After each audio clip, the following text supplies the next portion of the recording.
This is a PC I bought on eBay for under $50. Out of the box, gaming performance was rough, barely 20 frames per second at 720p. But after a few upgrades, this same system is now capable of gaming at 1440p, and in some cases, it can even push 4K. About a week ago, I upgraded an Optiplex SFF, and I was honestly blown away by how much you guys loved that video. The internal layout looked awesome, but let's be real, it came at a cost. The PCIe X16 riser wasn't cheap, and cutting the case definitely isn't something everyone wants to do. So today we're taking a simpler and more budget-friendly approach.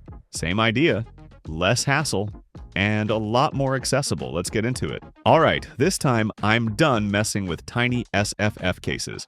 I'm aiming for something with real space, a mini tower. With a budget around $50, you can realistically start looking at PC with 6th or even 7th generation Intel CPU. And honestly, I think I got pretty lucky this time. I found an HP 400G 4MT for just $47. I negotiated with the seller, skipped the hard drive, and got the price down a bit. Alright, let's crack it open.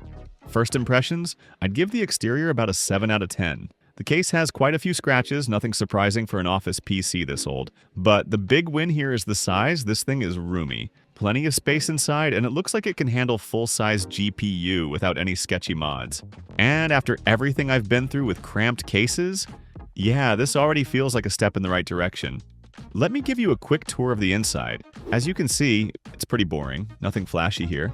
And if you didn't know, this PC actually has a built-in 1-watt subwoofer. Yeah, a 1-watt sub. It's basically like a hearing aid in reverse.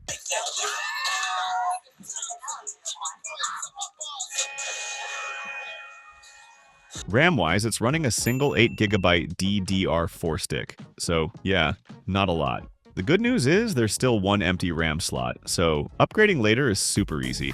I won't dwell on that too much. It does have a Wi-Fi card slot, and you get 2 PCIe slots. The top one is full X16, while the lower one is only X4, so that's something to keep in mind. The power supply is proprietary, rated at 180 watts, which is honestly fine for basic use, but clearly not meant for power-hungry hardware. First thing I'm going to do is add a storage drive. There's no NVMe M.2 slot here, so I'm sticking with a 2.5-inch SATA SSD. Sure, it's about 7 times slower than NVMe on paper, but let's be real. It's still way faster than a hard drive and more than enough for everyday use, especially on a tight budget like mine. Alright, moment of truth. Let's power it on and see if this thing actually works. Oh, it booted on the very first try. That's actually a good sign. Inside, though, it's just an i5 6500. 4 cores, 4 threads. Nothing fancy. The scores are pretty modest by today's standards, and yeah, it's clearly showing its age. That said, this CPU is crazy power efficient. It barely sips power, which is nice, but efficiency doesn't magically turn weak graphics into strong ones. And honestly, I'm not feeling great about testing modern games on this very sad Intel iGPU. Expectations are low, very low, so instead of jumping straight into something brutal, let's start simple. We'll fire up Minecraft and see how bad, or surprisingly not terrible, this gets. Yeah, the very first thing I saw was about 3 frames per second. No joke.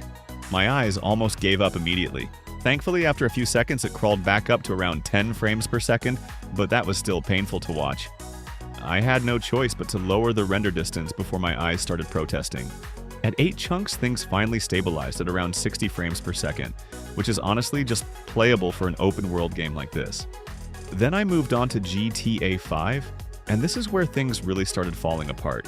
It wasn't just the CPU anymore, the RAM was basically screaming, sitting at 97% usage the whole time. Even after dropping the resolution down to 720p, FPS was stuck around 20, making the experience feel sluggish and unresponsive. At that point, it was pretty clear the system was completely out of its comfort zone. You just saw what that iGPU can do. Minecraft at 1080p is fine, but anything modern is going to fold it in half. So yeah, time to level this thing up. First move. I'm going to sell the i5 6500 for around $15 and roll that straight into the upgrade budget. For the CPU upgrade, I went with what's basically the best drop-in chip for this platform, the Core i7 7000, and I paid $45 for it. It's 4 cores, 8 threads, way better for modern games and anything that likes extra threads. And yeah, technically the 7700K exists, but this board can't overclock anyway, so paying extra for a K chip would be pointless. For this setup, the i7 7700 is the sweet spot. Maximum performance without wasting money. Out of the box, the system only had 8 gigabytes of RAM. It works, technically, but with modern software and games, it never really feels comfortable.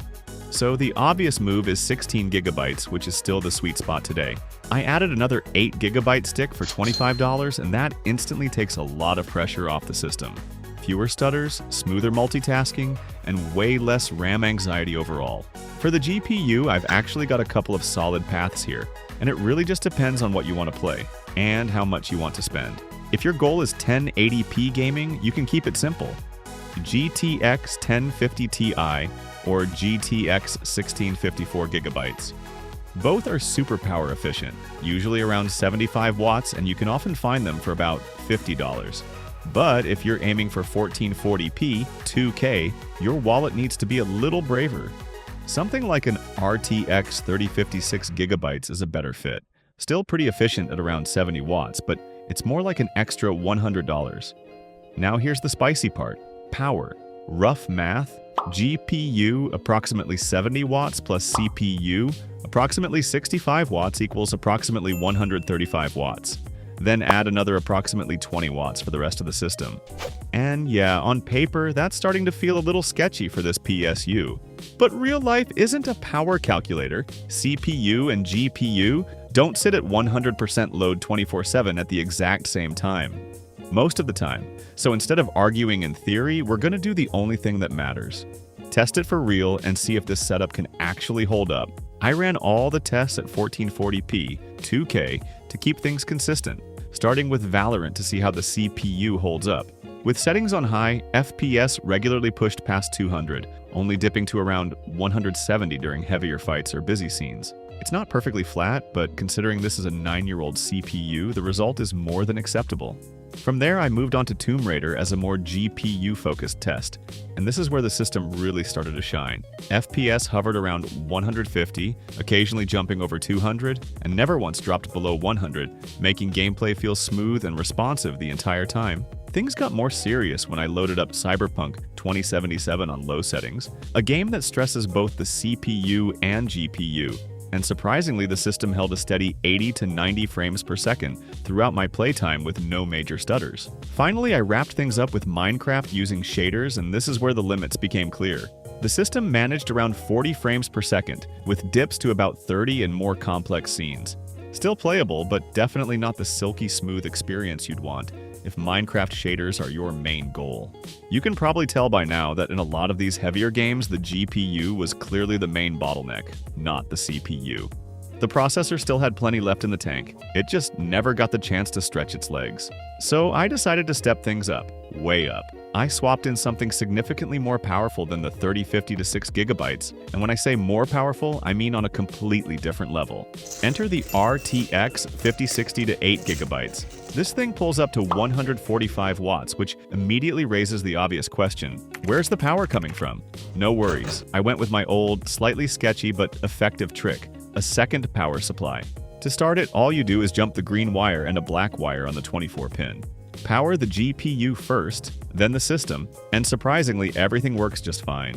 Still, I really wish the stock PSU was closer to 600 watts because this setup is not exactly elegant, but once everything was running, totally worth it. With this much GPU horsepower, 4K gaming is actually on the table. In Cyberpunk 2077 on low settings, FPS stayed well over 100, with both the CPU and GPU working near their limits.